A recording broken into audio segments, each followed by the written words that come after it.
ये देखिए आप, मैं इस तस्वीर के ज़रिए भी इसमें दिखाए गए हैं, ये भाबर हैं, बड़े-बड़े कंकड़ पत्थर आप देख पा रहे हो इस तस्वीर में। ये बड़े-बड़े कंकड़ पत्थर जो है वो बिखरे हुए हैं, शिवालिक की तलहटी में, नदियाँ लाकर यहाँ बिछा देती हैं।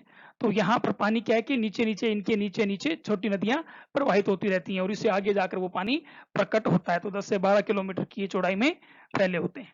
ये भी भाबर का दृश्य आप देख रहे हो, मोटे-मोटे कंकड़ पत्थर जो है वो नदियों ने यहाँ पर लाकर बिछा दिए हैं। तो ये भाबर का दृश्य है। इसके बाद ये आप देखिए तराई का दृश्य कि इस तरह से छोटी नदियां जो है वो आकर फैल जाती हैं और उससे पानी जो इकट्ठा हो जाता है। ये तराई का दृश्य आप देख पा रहे हो और ये तराई के भाग को जो है वो साफ करके यहाँ के पेड़ों को, यहाँ की घास को साफ करके यहाँ पर चावल के खेत इस तस्वीर में दिखाए गए हैं कि चावल के खेत यहाँ बना लिए गए हैं, चावल की खेती की जा रही है। चलिए, इसके बाद जो प्राचीन जलोढ़ और नवीन जलोढ़ है यानी वांगड़ और खादर का अंतर भी आप देख लीजिए। आप ये देख पा रहे हो, इस तस्वीर में आप देख पा रहे हो, ये प्राचीन जलोढ़ है, जहाँ की जो ये ऊंचा भाग है, ये पूरा का पूरा आप देख पा रहे हो, ये ऊंचा भाग है। यहाँ पर की बाढ़ का जल नहीं पहुंच पाता, जबकि ये जो है वो नीचे भाग है, यानी ये जो है खादर के भाग है। यहाँ प्रत्येक वर्ष बाढ़ जब आती है तो पानी यहाँ तक पहुंच जाता है, लेकिन ये जो भाग है, ये ऊंचे भाग है, यहाँ पर पानी नहीं पहुंच पाता। तो ये प्राचीन जलोढ़ यानी बांगर और ये नवीन जलोढ़ यानी खादर का भाग है। अब इसके अलावा भी यानी इन 4 संरचनाओं के अलावा भी कुछ और भी संरचनाएं जो हैं इस गंगा के मैदान में निर्मित हो गई है। यूं कह दीजिए अनावश्यक रूप से निर्मित हो गई है कुछ तो। इनमें एक है रे या कल्लर।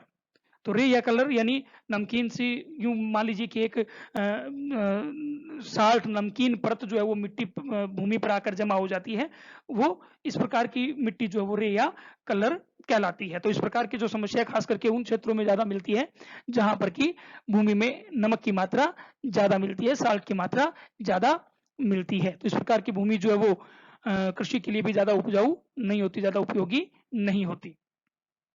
दूसरा, इस गंगा के मैदान में कहाँ-कहाँ चूना के संग्रथन यानी चूना इकट्ठा होकर, ये देखिए आप कंकड़ पत्थर से दिखाई दे रहे हैं, तो चूना संग्रथन की संरचना भी दिखाई देती है। चूना की संग्रथी जो संग्रथित कंकड़ पत्थर है वो बिखरे रहती हैं, उनमें चूना मिक्स होता है।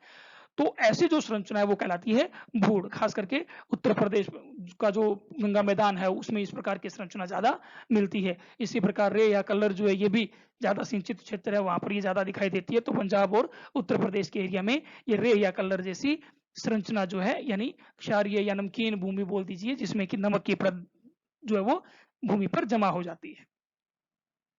फिर इसके अलावा कुछ और संरचनाएं जो हैं, जैसे जैसे हम मैदान में उद्गम से हम जब डेल्टा की ओर बढ़ते हैं तो कुछ और संरचना भी इसमें दिखाई देती है। और देखिए कौन कौन सी संरचना है।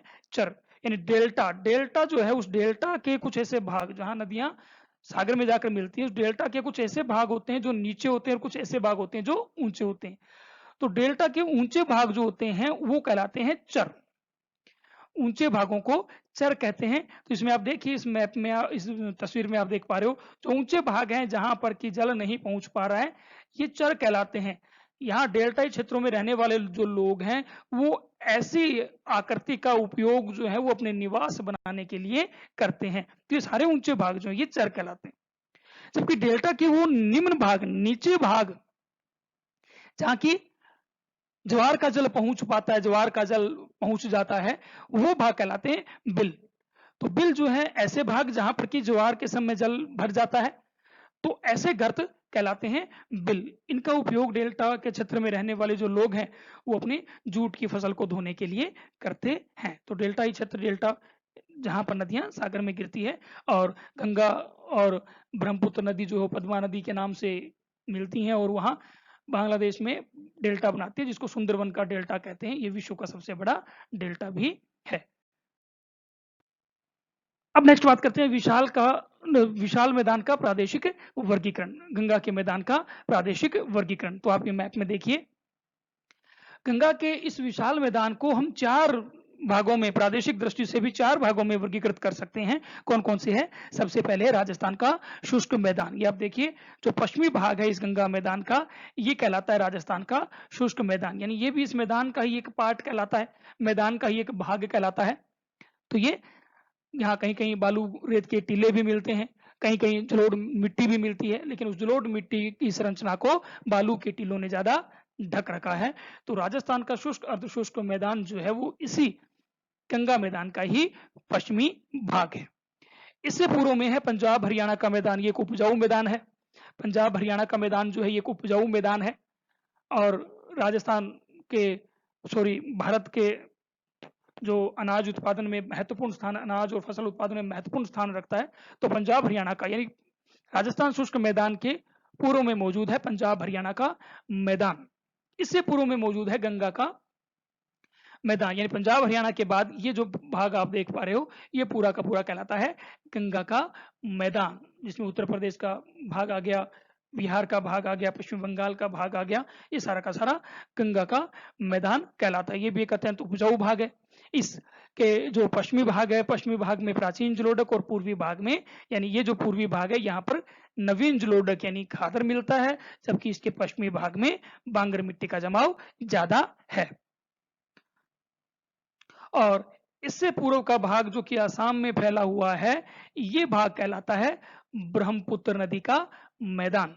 तो ब्रह्मपुत्र नदी का मैदान भी गंगा ब्रह्मपुत्र नदी के मैदान का ही एक पार्ट है।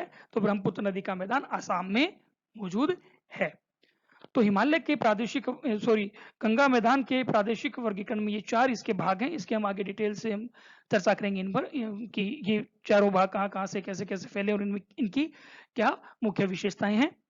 तो धन्यवाद। आप चैनल को सब्सक्राइब कीजिए और देखते रहिए, हमारे साथ बने रहिए ऑनलाइन ज्ञान अर्जन के लिए। धन्यवाद।